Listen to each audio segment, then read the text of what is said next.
My folks decided to host a barbecue because I guess that's what older people do. I declined because I really don't like my two sisters, their husbands, or their kids. My wife and I are child-free. Mum then pressured my wife. Long story short, we went. By the time we arrived, there were about 20 people there. My sisters and their husbands were already solidly buzzed. Intoxicated, really. My mom spent 100% of her time trying to keep the nieces and nephews, ages pre-tween to tween, more or less under control. My dad had strategically retreated to the whirlpool part of the pool with a small cooler full of beers. My wife and I made small talk with miscellaneous people, ate food and had a frozen margarita. Sisters, brothers-in-law took turns criticizing us for being late, not being in our swimsuits, and screwing up the vibe. Whatever. Typical suburban summer get-together. About 45 minutes in, two kids ran at one of the neighbor guests standing next to the pool and pushed her in. She was at the pool steps, stumbled in but didn't fall, so she only got half wet. She was clearly very unhappy about it, but she didn't make a scene, just went over to where the parents were, grabbed their towels, dried herself off, and left. My sisters and brother-in-law thought it was all great fun. A bit later, I was standing a few feet away from the pool, chatting with someone. I saw three of the kids running full tilt at me from the corner of my eye. Obviously, I was next. Not that it's terribly difficult to outwit young kids, but I just jumped out of their way at the last second. All three of them ran straight into the pool at full speed. Most of the other guests, including my wife and me, started laughing, but their moms, who, as I mentioned, were pretty intoxicated, absolutely freaked out. Apparently, two of the kids couldn't swim even though they were in swimsuits. Since I wasn't in swim gear, I stepped back from the pool and let other people fish the kids out. The kids were bawling their heads off like they'd lost a limb. At that point, it all broke loose.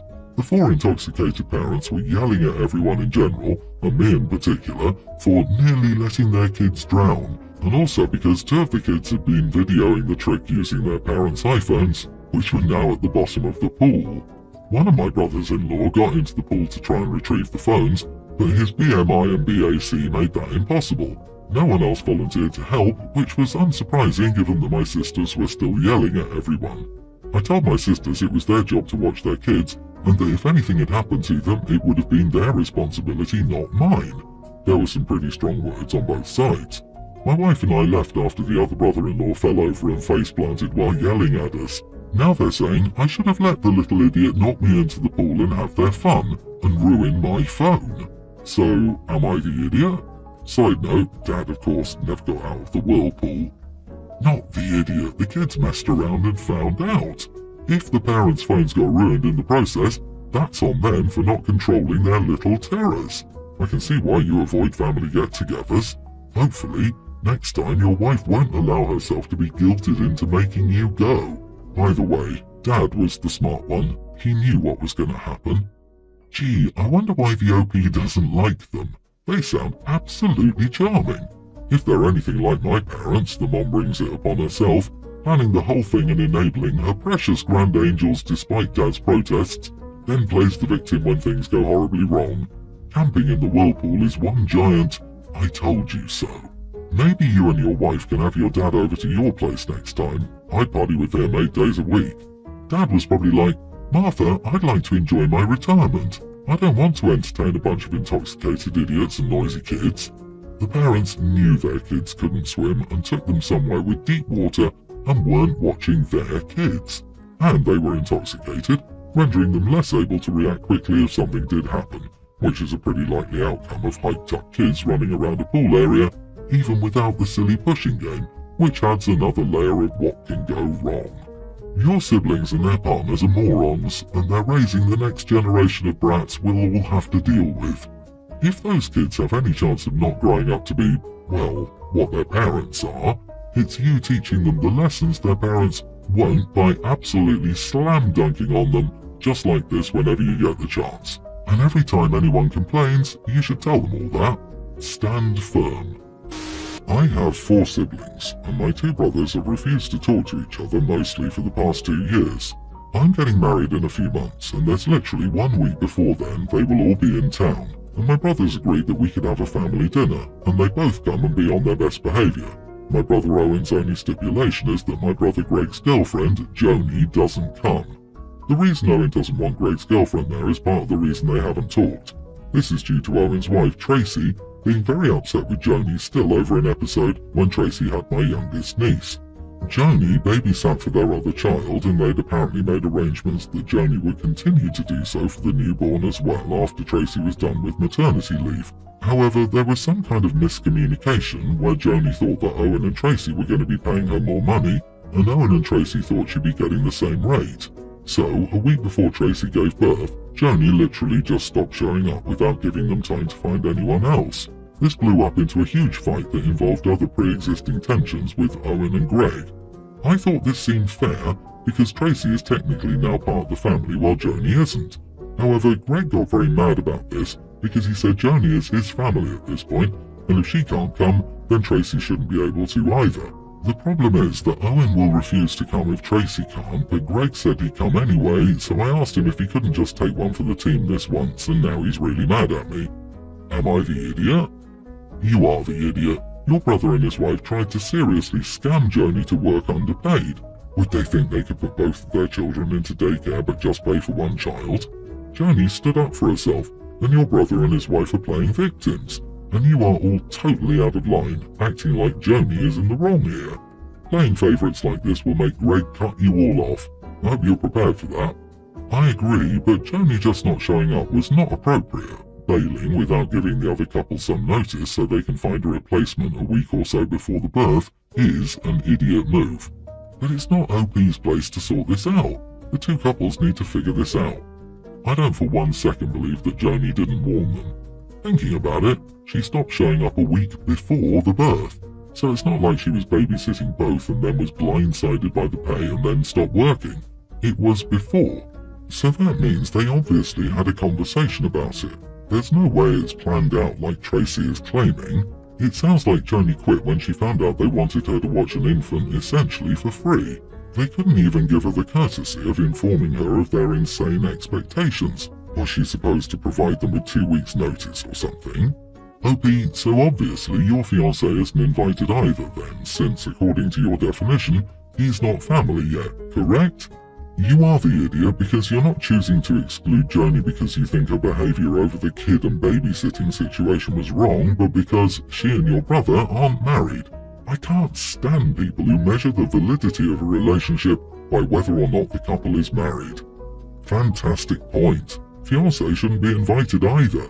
You're only family if you provide free, unpaid labour and allow them to take advantage of you.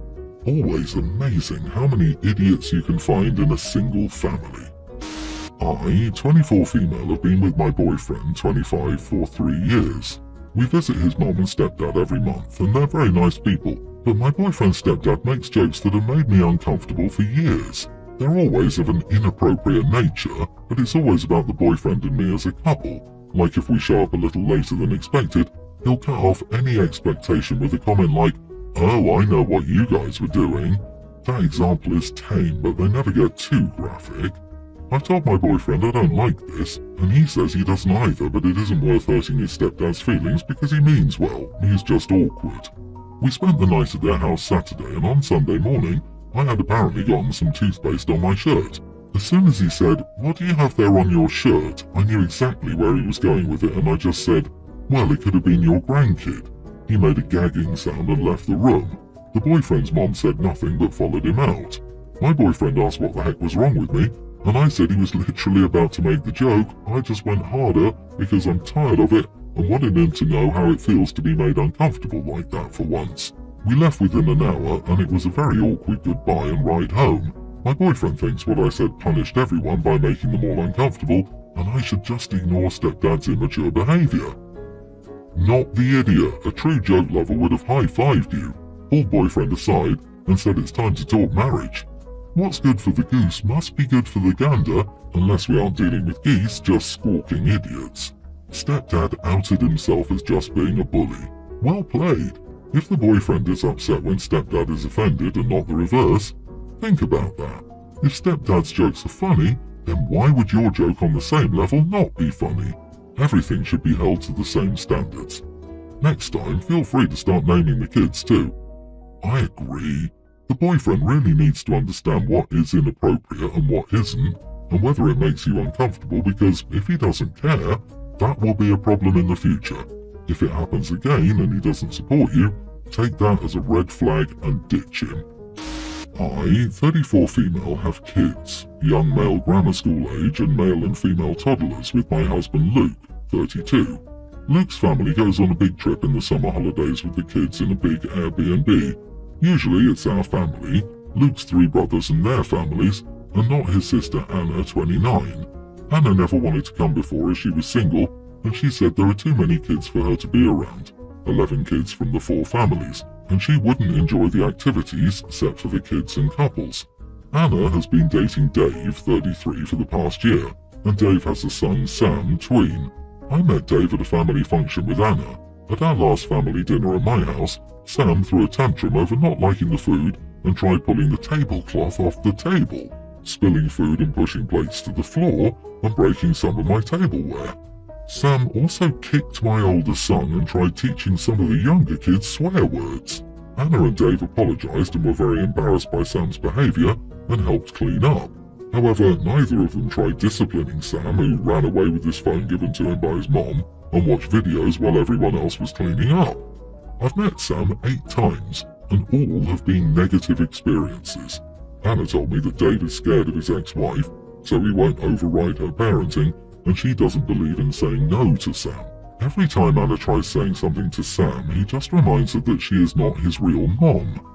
This year, as a family, we invited Anna and Dave to come along to the trip. However, after meeting Sam, we decided to uninvite them if they brought Sam. This year, we're going to a large beach house for 2 weeks, and being there with Sam sounds like a nightmare, as neither Anna nor Dave will stop him. Anna called me up and was upset, as she said Sam needed patience and time to adjust as he'd been through a lot. Sam's mom is getting remarried, and his dad has moved on, and excluding Sam from this trip was mean. Anna asked me to tell Sam to his face the next time we meet that he'll not be coming on the trip. I tried explaining to her this was a group decision, and for the sake of everyone's well-being and experience on the trip, we'd all said no to him. I offered to spend more time with Sam, Dave and Anna separately outside the trip as a family, but she declined and will not speak to me. The rest of the family agrees with me, but the trip is next week now, and I'm not sure we're actually in the right. Not the idiot. Dave set the rule that no one can tell Sam what to do. The only thing left is not to allow Sam to come. If Dave and Anna can't get their head around that, then why do they want to come and ruin everyone's trip? That is super rude on their part. They are the only idiots. Call their bluff. Tell him to his face that his behavior is the reason his family isn't welcome on the trip. Poor parenting has created a child that cannot be disciplined by anyone as instructed by Dave. It's unfair for one child to ruin everyone's vacation, and to be quite honest, if this child's behavior doesn't get addressed, not only will he be left out of this vacation, no one will want him around. This child will be excluded from more and more things unless something is done about his behavior, so the parents can fix it or get used to him not being invited to things. Dave and Anna need to get a different Airbnb nearby, bring Sam over in small doses, and remove him instantly when he misbehaves. They all need to agree, in writing, that they will pay for any damages that Sam does to your rental when he's visiting. This is the only way that Sam can transition into being welcome with everyone after he's transitioned to your family rules. When he learns to behave, because otherwise he can't stay, and decides it's more fun to play with his cousins than create chaos, then he can share your Airbnb. It'll be a lot of work for Dave, but he created this problem. No vacation for him until he solves it. I'd not thought of this compromise. They stay at a separate place. It's a good idea, though they could say it'll make it more expensive for them. They'll be paying for their own place instead of splitting the cost of the main house. Still, it would keep them included. I feel for Sam. He's at a strange age developmentally. His parents are no longer together and moving forward with other people. That is never an excuse for Sam to behave the way he does, and for him to be allowed to behave that way without consequences. I'm travelling with 5 friends now, and we're travelling cheaply. However, we had one long layover in an airport with a great VIP lounge. The thing about these lounges is that they have free food and liquor, and comfortable chairs and shower facilities. I told my friends what I was on about, and they all said that they didn't want to waste money. So I went to the lounge by myself. I had some snacks, a few drinks, a quick nap, a long hot shower, and then I caught up with my friends at the gate. My phone was fully charged. I was bright-eyed and bushy-tailed. When we started talking, they complained about the cost of everything at the airport. They asked why I looked so pleased with myself. I told them about my stay in the lounge. Two of them got visibly angry. They said I was an idiot for not telling everything there was in the lounge. They'd actually spent more on food and drinks than I had. Plus, I got to nap in a comfy chair and have a shower. I said that lounges aren't a secret and that the internet exists. They could have looked up the same information I did. Am I the idiot for paying for a lounge at an airport during a long layover? Not the idiot. You can lead a horse to water, but you can't make him drink. You told them what you were going to do, and at this point, everyone should have an idea of what lounges have in them. Not your fault they didn't want to check it out. They say they didn't want to waste money, but they went and bought food at the airport anyway. Surprised their friends shut off the idea even before checking how much the lounge costs, lol. With a long layover, lounges are an amazing hack, especially if you want cocktails. Airport cocktails can be like $30. 2 cocktails and you've paid for your lounge pass. However, maybe don't gloat about the great time you've had when you're with people who had a rough time, especially if you got to travel together. Keep the peace. It doesn't seem like OP was very transparent with their friends about what they were declining. The fact that OP didn't go, "No, really, it's worth the money. Free food and drinks, shower, place to sleep, it's great," when telling their friends about it just seems so weird to me. Like, did OP not want their friends to be comfortable too? It would take 2 seconds to give a little info on why the lounge is worth it, but instead, OP kept their mouth shut and then was smug about it later. You are the idiot, OP. Only some people travel or know all that information. A good friend would at least inform their travel companions of the benefits so they could all enjoy together. I've travelled with friends before and had the same dilemma of them not wanting to spend the money, but I took 5 minutes to explain what was included, and then we all enjoyed the lounge together. Keeping that info to yourself and then gloating about it to people you call your friends is an idiot move. Sure, the internet has that info, so did you right then during the conversation.